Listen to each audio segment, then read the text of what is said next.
जय श्री कृष्ण। आज हम सभी भागवत की प्राकट्य तपोस्थली, जहाँ पर श्री सुखदेव जी महाराज ने राजर्षि परीक्षित को सर्वप्रथम भागवत कथा सुना करके तार दिया था, उसी पावन स्थली से मैं आशीष माधव शास्त्री बतौर कथावाचक।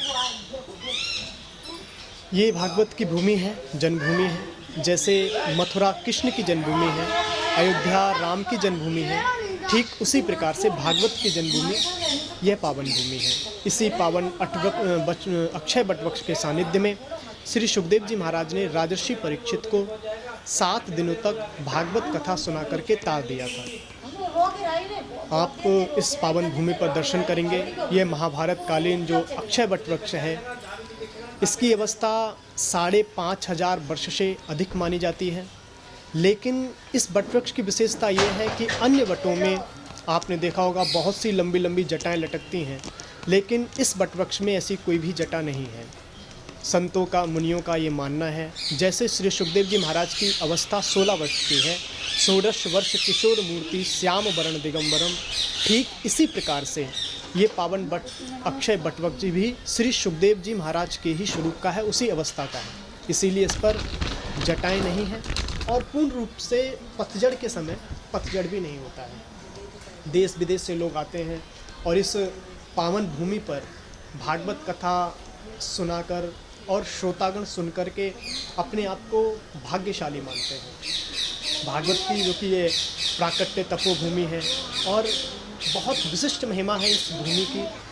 आपने कथाओं में श्रवण किया होगा कि पूरी दुनिया में सबसे ज़्यादा मेले में कहीं भीड़ इकट्ठी होती है तो वो कुंभ में होती है। और वहाँ की ऐसी मान्यता है कि जब समुद्र मंथन हुआ तो 14 रत्नों में दिव्य रत्न तो जो था, जो अमृत निकला, तो उस अमृत की छीना झपटी हुई देवताओं में और असुरों में, तो 4 जगह उस अमृत की बूंदें गिरी और इस कारण से उन 4 जगह कुंभ लगने लगे और विश्व की सबसे अधिक जनसंख्या उन मेलों में एकत्रित होने लगी। भागवत के महात्म्य में ही श्री पद्म पुराण के अंतर्गत जो महात्म्य आता है उसमें वर्णित है, जब श्री सुखदेव जी महाराज अपने आसन पर आरूढ़ हुए थे राजर्षि परीक्षित को भागवत कथा श्रवण कराने के लिए, तभी देवता लोग आकाश मार्ग से आए अमृत का कलश लेकर के और ऐसी शर्त रखी कि आप ये अमृत राजर्षि परीक्षित को पान करा दो और आप जो राजर्षि परीक्षित को कथा रूपी अमृत पान कराने जा रहे हो,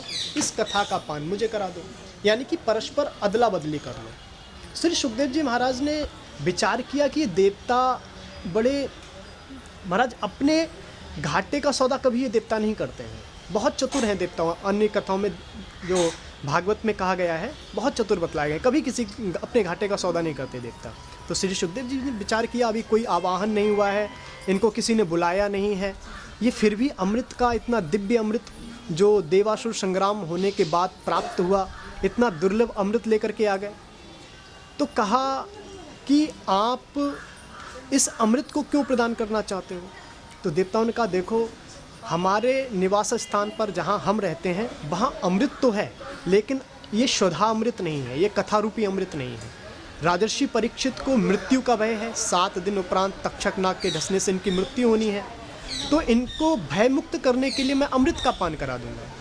लेकिन जो आप राजर्षि परीक्षित को भागवत कथा सुनाने जा रहे थे, उस कथा का पान आप मुझे करा दो। श्री सुखदेव जी महाराज ने यही बात राजर्षि परीक्षित के समक्ष रखी।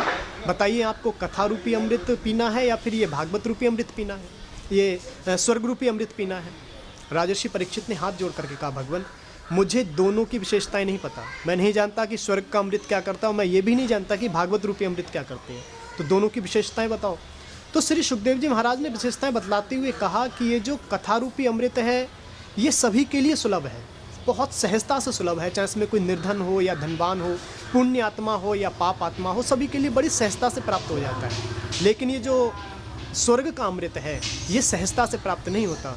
हजारों वर्ष तपस्या करके जब योगी जन स्वर्ग में जाते हैं तब कहीं जाकर के ये अमृत प्राप्त होता है। पहली बात तो ये स्वर्ग का अमृत पक्षपात करता है और ये भागवत रूपी अमृत पक्षपात नहीं करता है। दूसरी विशेषता बतलाई है, गीता में कहा है क्षीणे पुण्यम मृत्युलोकम विशन्ति।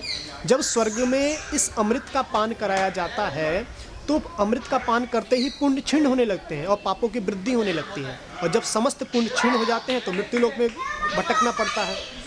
लेकिन ये जो भागवत कथा एक बार जो श्रवण कर लेता है उसे स्वर्ग लोक की नहीं अपितु वैकुंठ धाम की प्राप्ति हो जाती है, जहाँ जीवन मरण के चक्कर में फंसना नहीं पड़ता। तो राजर्षि परीक्षित ने उस दिव्य अमृत को त्याग दिया और श्री सुखदेव जी महाराज के सामने करवद निवेदन किया कि भगवान, मुझे तो ये भागवत कथा रूपी अमृत का ही पान करना है। तो इतना दुर्लभ ये तीर्थ है कि कुछ बूंदे गिरने से दिव्य कुंभ के मेले लगने लगे, विश्व की सबसे अधिक जनसंख्या उन मेलों में एकत्रित होने लगी। वो अमृत का कलश, वहाँ तो कुछ बूंदें गिरी थी, मगर इस पावन भूमि पर वो पूरा का पूरा अमृत कलश भी इसी पावन अक्षय बटवृक्ष की छत्रछाया में रखा गया है। तो ये बटवृक्ष अमर है। जैसे कि मान्यता है कि जब श्री सुखदेव जी महाराज प्रकट हुए थे तो शुक पक्षिणी के रूप में थे, तोते के स्वरूप में थे। तो आज भी इस बटवृक्ष पे तोतों के जो दर्शन हैं वो शुभ माने जाते हैं। श्री सुखदेव जी के स्वरूप ही उनको देखा जाता है, उनके दर्शन किए जाते हैं। ऐसे ही यहाँ पे जो दिव्य एक प्रमुख मंदिर बना हुआ है जिसमें भगवान श्री कृष्ण, श्री सुखदेव जी महाराज, राजर्षि परीक्षित और अन्य ऋषिगण विद्यमान हैं। पर एक विशेषता है उस मंदिर की कि यहाँ अन्य मंदिरों में जो देखा होगा आपने, भगवान श्री कृष्ण के साथ उनकी आह्लादनी शक्ति हैं जो राधा रानी जी सतत निवास स्थान पाती हैं, उनके साथ में मूर्ति बनी हुई रहती है। लेकिन इस प्रमुख मंदिर में राधा रानी विराजमान नहीं है, प्रत्यक्ष रूप से नहीं है लेकिन अप्रत्यक्ष रूप से जरूर है, क्योंकि भगवान श्री कृष्ण के अतिरिक्त अन्य जगह राधा रानी नहीं रह सकती। ऐसी मान्यता है कि भागवत में भी कहीं पर भी राधा शब्द नहीं लिखा हुआ है पूरी भागवत में। श्री सुखदेव जी महाराज की गुरु हैं और श्री सुखदेव जी महाराज राधा नाम से इतनी निष्ठा करते हैं, जब राधा नाम एक बार सुन लेते हैं तो 6 महीने की समाधि लग जाती है। और इस पावन भूमि पर राजर्षि परीक्षित को 7 दिन में मोक्ष की प्राप्ति करानी थी, इसलिए वेदव्यास जी महाराज ने कहीं भी भागवत में राधा शब्द नहीं लिखा हुआ है। और इसी बात को ध्यान में रखते हुए इस प्रमुख मंदिर में भगवान श्री कृष्ण के साथ राधा रानी विद्यमान नहीं है प्रत्यक्ष रूप से। इसी पावन भूमि पर हस्तिनापुर से राजर्षि परीक्षित को जब साप लग गया था तो उस साप के निवारण के लिए अपने पुत्र जन्मेजय को राज सिंहासन प्रदान कर दिया और इसी पावन अक्षय बटवृक्ष की छत्र छाया में आए। 88,000 ऋषिगण यहाँ विद्यमान थे। सभी से पूछा था कि म्रियमाण व्यक्ति को क्या करना चाहिए, जिसकी मृत्यु निकट हो क्या करना चाहिए, कोई भी समीचीन उत्तर नहीं दे पाया। तो इसी पावन भूमि पर इसी पावन अक्षय बटवृक्ष की छत्र छाया में श्री सुखदेव जी महाराज का आगमन हुआ। और जैसे ही श्री सुखदेव जी महाराज के मुखारविंद का, उनकी देह आकृति का दर्शन किया राजर्षि परीक्षित ने, उनको भान हो गया कि अब मेरी मुक्ति में संशय नहीं है। ज़्यादा औपचारिकता नहीं निभाई, श्री सुखदेव जी महाराज के चरणों में निवेदन किया कि जिसकी मृत्यु निकट हो उसे क्या करना चाहिए। तो श्री सुखदेव जी महाराज को उनका प्रश्न इतना अच्छा लग गया कि अपने नियम को भूल गए। वैसे श्री सुखदेव जी का नियम था कि गो दोहन मात्रम ही साग्रहेशु गृह मेदिनाम, जितनी देर एक गाय का दोहन होता है श्री सुखदेव जी महाराज उस स्थान पर इतनी ही देर ठहरते हैं। मगर 7 दिन तक श्री सुखदेव जी महाराज इसी पावन भूमि पर बैठे हैं और अपने नियम को भुलाकर राजर्षि परीक्षित को 7 दिन तक भागवत कथा का श्रवण कराया है। ये दिव्य भागवत भूमि है। बड़े विशिष्ट कथावाचक यहाँ पे मुरारी बापू जी, रमेश भाई ओजारा, श्याम सुंदर पारासर जी, अन्य सभी कथावाचक जो यहाँ पर आते हैं, कथा सुनाते हैं, अपने आप को भाग्यशाली मानते हैं, अपनी वाणी को पवित्र करना चाहते हैं। समस्त श्रद्धालुओं का आवागमन यहाँ रहता है। समस्त सुविधाएं से अलंकृत है ये आश्रम। यहाँ पे एक साथ 8 से 10 भागवत कथाएं चलती रहती हैं। उसी हिसाब से सारी व्यवस्थाएं हैं, रसोई घर हैं, भागवत कथा के हॉल हैं, कमरे हैं।